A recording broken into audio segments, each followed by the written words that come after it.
history of the world, we've been able to find somewhere between 4 and 8 children that have been able to be described as surviving with this condition.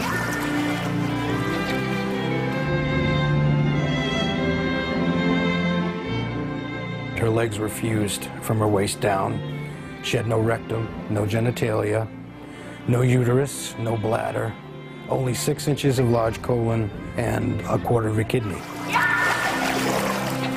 Why is my daughter here? Why has she survived? Somebody forgot to tell her that she was supposed to die.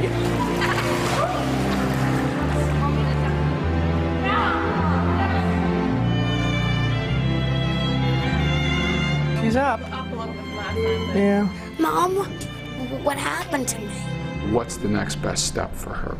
Possibly just requiring an amputation and just taking it off altogether. I'm scared. I'm scared to tell her. I want somebody to tell me what to do, what's the right thing to do for her. I'm a mermaid.